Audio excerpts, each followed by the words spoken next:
Good afternoon, people. Welcome to day 15 of October and to a film from 1999 called The Phantom Town.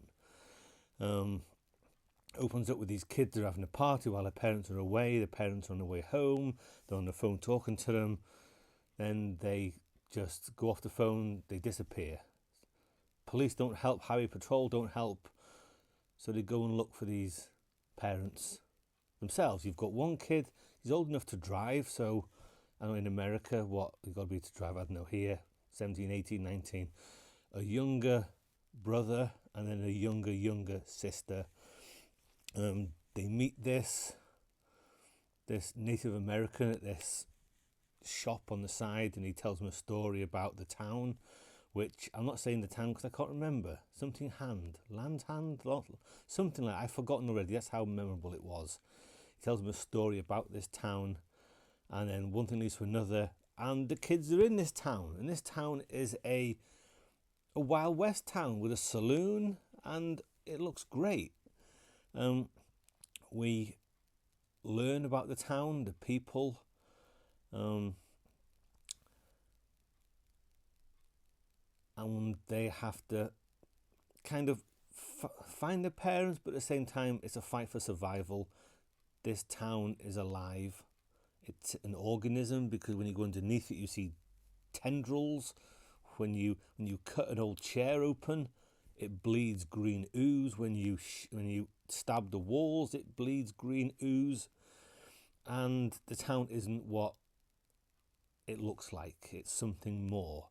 And I just thought, when I see the Wild West town, I'm watching a film thinking, you could have done a lot more with the Wild West aspect than what they did with it. The people do the same things all the time, very repetitive. And it felt like a TV film, and it had, some of the effects felt like late 90s, some of the music was that awful, god-awful late 90s music. But then other effects, like towards the end, spoilers, no one cares, there's this big eyeball on like a stalk. I'm thinking, that's a great design. And the effect of it moving around, granted it doesn't do a great deal, but it moving around, that looks pretty good. And then the makeup on the town's people looked pretty good. Like towards the end, there's a guy that's got his jaw off and sharp teeth like down here. And he's got like a tendril for an arm, and you can tell it's not CG because it looks like he's got his hand in a tendril and he's moving it like that, the way his shoulder moves. So I thought that looks good, and they did well with that. I think it was a low budget, under $1 million. But the lead kid, not the best actor. I hadn't seen him in anything else. If I have, I've forgotten him. The middle kid figured out what was going on before the older brother, who was convinced it was all a show, like a recreation of the Wild West, didn't buy any of it until he did start to buy it. And the little girl, the younger sister, doesn't really do anything. You could have cut her out completely. It wouldn't have mattered either way. But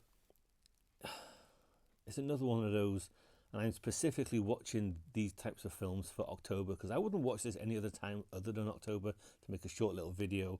Like, of the things I've watched for the first time this month, I wouldn't watch any of them again. They're all one watches and one watches only. And this is just, I can't say I'm disappointed by it because I expected nothing. But it is what it is.